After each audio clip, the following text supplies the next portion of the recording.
Hello guys, welcome back to my YouTube channel. कैसे हो आप my cutie aspirants. So guys, यहाँ पे मैं अपना बिस्तर सही कर रही थी और काफ़ी सारी जद्दोजहद के बाद आज मुझे टाइम मिला है अपना स्टडी व्लॉग और प्रोडक्टिव रूटीन शेयर करने के लिए आप लोगों के साथ। तो यहाँ पे मैं जल्दी से अपना बिस्तर लगा रही थी बिकॉज़ मुझे पढ़ना था और पढ़ने के लिए मैं अपनी टेबल वगैरह सब कुछ रेडी कर रही थी बिकॉज़ मैं बहुत ज़्यादा थक चुकी थी। लेकिन पढ़ना भी था और चीज़ें कंप्लीट करनी थी। यहाँ मेरा भाई आ गया था, मुझे कुछ डिस्कस कर रहा था, बता रहा था ये कि क्या क्या है, क्या क्या नहीं है। तो वो सारी चीज़ें सुन रही थी मैं इसकी बातें।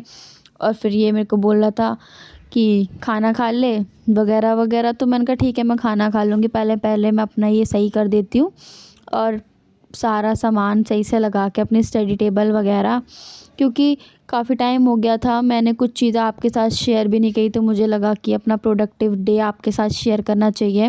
रात का टाइम मुझे मिलता है तो मैं रात में ही अपना स्टडी टेबल और पानी का बॉटल वगैरह सब कुछ लेके बैठ जाती हूँ यहाँ पढ़ने के लिए। और जैसे कि गाइज़ आपको पता है, मेरा एंशिएंट और अभी मिडेवल भी चलने वाला है। एंशिएंट के बाद हमारा मिडेवल शुरू हो जाएगा और आर्ट एंड कल्चर भी साथ के साथ। देन ज्योग्राफी चल ही रहा है, इंडियन ज्योग्राफी, जिसमें हम इंडियन ज्योग्राफी और इंडियन मैप्स से रिलेटेड स्टडी करते रहते हैं। सारे स्टेट, यूनियन टेरिटरीज़ वगैरह और पर्टिकुलर स्टेट के मैप्स का एनालिसिस करते रहते हैं। तो वो सारी चीज़ें मैं आपके साथ आज शेयर करूँगी। और अभी रिसेंट में हमारे काफ़ी सारे टेस्ट भी हो चुके हैं ज्योग्राफी के। 3 टेस्ट हो चुके हैं, एक प्री का, एक मेंस का, एक प्री का, एक मेंस का, ऐसे करके एक एक टॉपिक पे। पहले भूआकृतिक विज्ञान पे हुआ था, फिर जलवायु पे हुआ था और अब की बार हमारा हुआ था ओशनोलॉजी पर। तो इस तरह से हमारे टेस्ट वगैरह चलते रहते हैं। तो काफ़ी अच्छा रहता है कि मतलब प्रैक्टिस भी हो जाती है, टाइम टू टाइम टेस्ट हो जाते हैं और एक मेंस में जिस तरह से आंसर राइटिंग करते हैं उसका हमें आइडिया मिल जाता है। तो वो सारी चीज़ें अभी यहाँ पे मैं अगरबत्ती लगा रही थी अपने रूम में बिकॉज़ मच्छर हो जाते हैं बहुत ज़्यादा, और रात के टाइम पे तो बहुत ही ज़्यादा मच्छर हो जाते हैं। और मैं अपने भाई को बोल रही थी तू कैमरे के आगे खड़ा हो गया, कैमरे के आगे से हट जा। तो मैं उसको सुना रही थी यहाँ, तो फिर वो कह रहा था तुझे कैमरा लगाना था तो मुझे बता देती ये वो। मैंने कहा तो तुझे दिखता नहीं है। तो मेरी भाई से थोड़ी बहुत बहस हो गई थी गाइज़ यहाँ पे। फिर मैंने उसको जल्दी से भगा दिया। मैंने कहा जा तू अपना खाना वाना खा ले, मैं बाद में खाना खाऊंगी, पहले मेरे को नोट्स रिवाइज़ करने हैं, क्योंकि मुझे इस टाइम भूख नहीं लग रही थी। फिर मैंने अपना नोट्स वगैरह रिवाइज़ करे, सारे नोट्स मैंने कंप्लीट कर रखे थे, क्योंकि मैं कोई भी बैकलॉग नहीं लगती और मैं सारी क्लासेस टाइम टू टाइम लेती हूँ। मैं ऑफ़लाइन जाके क्लास अटेंड करती हूँ, क्योंकि कोई भी क्लास अगर छूट जाती है तो मुझे दिक्कत होती है। तो वो सारी चीज़ें मेरे को फिर बाद में मैनेज करना पड़ता है, क्योंकि ज़्यादा बैकलॉग हो जाता है तो चीज़ें ख़राब हो जाती है। और अभी हमें दिवाली की 10 दिन छुट्टी मिली थी, दिवाली और छठ पूजा को मिला के। इस वजह से मैंने जितना भी मेरा एंशिएंट में बैकलॉग रहता है, वैसे तो और किसी में नहीं रहता, क्योंकि एंशिएंट में काफ़ी ज़्यादा चीज़ें होती हैं, लेकिन हमें एंशिएंट के हैंड नोट्स मिल जाते हैं। ये सारे एंशिएंट के हैंड नोट्स हैं और इस तरह से मैं चार्ट की फॉर्म में नोट्स प्रिपेयर करती हूँ एंशिएंट के जो भी नोट्स होते हैं, क्योंकि सर ने हमें इसी तरह से करवा रखा है। एक टॉपिक देते हैं, फिर टॉपिक की पृष्ठभूमि, व्याख्या, विकास और उसके सामाजिक, आर्थिक और धार्मिक, राजनीतिक जीवन का परिदृश्य और ये सारी चीज़ों के बारे में बताते हैं। तो वो सारी चीज़ हो जाती है। देन यहाँ पे अपने आप को हाइड्रेट करने के लिए मैं पानी का बॉटल हमेशा अपने साथ रखती हूँ। देन एटलस वगैरह लेके भी मैं बैठ गई थी, बिकॉज़ अगर आप गाइस ज्योग्राफी प्रिपेयर कर रहे हो तो आपके पास एटलस तो ज़रूर होना चाहिए, क्योंकि एटलस ज्योग्राफी में बहुत ज़्यादा काम आता है और एटलस के बिना तो बहुत सारी चीज़ें इनकम्प्लीट है। और हिस्ट्री में भी मैप आपको बहुत काम आएगा, मैप से ही काफ़ी सारे क्वेश्चंस बनते हैं। देन यहाँ पे सारी चीज़ों को अरेंज करने के लिए मैंने अपने नोट्स निकाल लिए। उसके बाद अभी मैं यहाँ पे इंडियन ज्योग्राफी के नोट्स रिवाइज़ करूँगी, और जो भी मेरे को यहाँ पे हैंड आउट्स वगैरह मिले थे और जो भी मैंने अपने नोट्स प्रिपेयर करे थे वो क्लास के अकॉर्डिंग और डेट एंड शेड्यूल के अकॉर्डिंग मैं यहाँ पे मैनेज करके रखती हूँ सारी चीज़ें। बिकॉज़ कोई भी चीज़ें मेरे को ऐसे पसंद नहीं है कि इधर उधर हो जाए, अपनी चीज़ें मेरे को एकदम सिस्टमेटिक वे में रखना बहुत ज़्यादा पसंद है। देन यहाँ पे भी मैं आपको दिखाती हूँ, मैं अपने साथ इस तरह से छोटे वाले मैप्स भी रखती हूँ जिसमें मैं सारी चीज़ें लिख के रखती हूँ। जो भी क्लास वगैरह में करवाते हैं वो लोकेट करना भी आना चाहिए। देन गाइस आप ये देख सकते हो, ये जो मेरे हाथ में नोट्स हैं ये संगम वंश के नोट्स हैं, जो हमें क्या कहते हैं एंशिएंट हिस्ट्री में सर ने दिए थे। 16 जनपद वगैरह और गुप्त कालीन के अंदर जितने भी संगम वंश या जितने भी हमारे वंश हैं उनके बारे में डिस्कस इसमें सब कुछ लिखा हुआ है। और बौद्ध और जैन धर्म के बारे में भी, शैव, वैष्णव। देन गाइस यहाँ पे मैं ये दिखा रही थी क्वेश्चन पेपर है, आपको सही से दिख नहीं रहा होगा लेकिन ये क्वेश्चन पेपर था। देन उसके बाद मैंने एक्स्ट्रा आंसर शीट ले रखी थी OMR वाली, ताकि मैं घर पे प्रैक्टिस कर सकूं, क्योंकि हमारा प्री और मेंस दोनों के अकॉर्डिंग कोचिंग में टेस्ट वगैरह कंडक्ट कराए जाते हैं। तो मतलब टॉपिक वाइज होता है टेस्ट, तो मुझे ज़्यादा अच्छा लगता है कि एक टॉपिक कवर हो गया। इस तरह से अभी आप देख सकते हो हमारे वर्ल्ड हिस्ट्री के 3 टेस्ट, मतलब वर्ल्ड ज्योग्राफी के 3 टेस्ट हो चुके हैं अभी तक।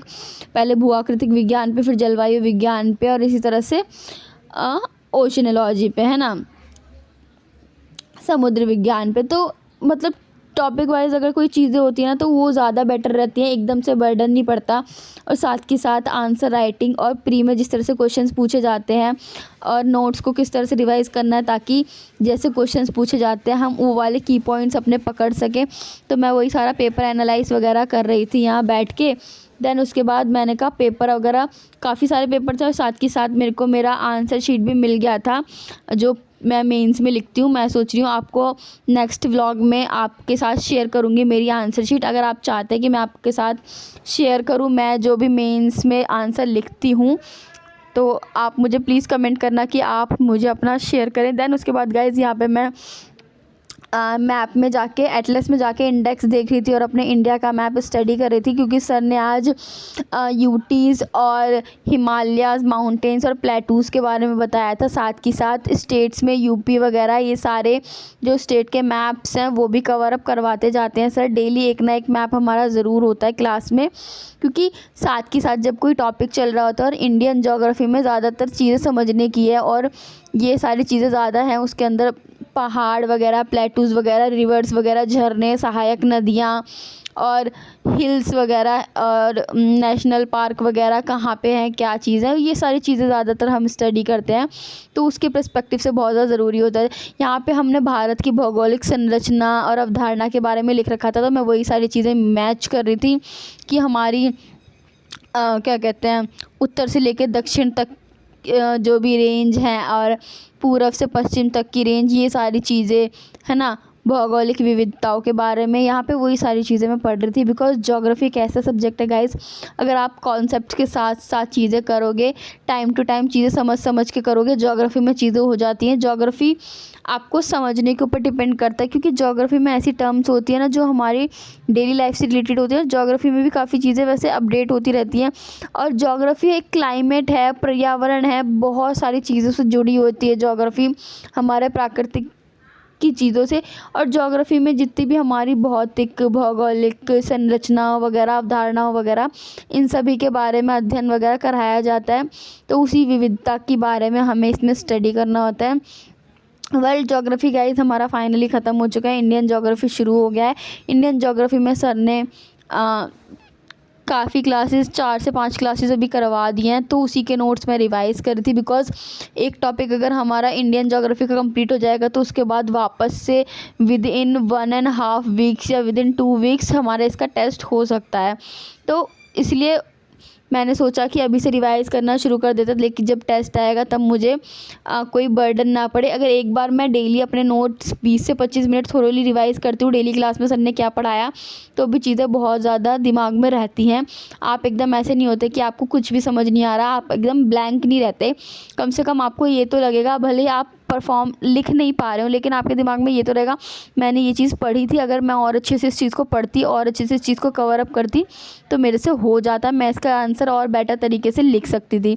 तो गाइज़ वो सारी चीज़ें यहाँ पे इम्पॉर्टेंट होती हैं।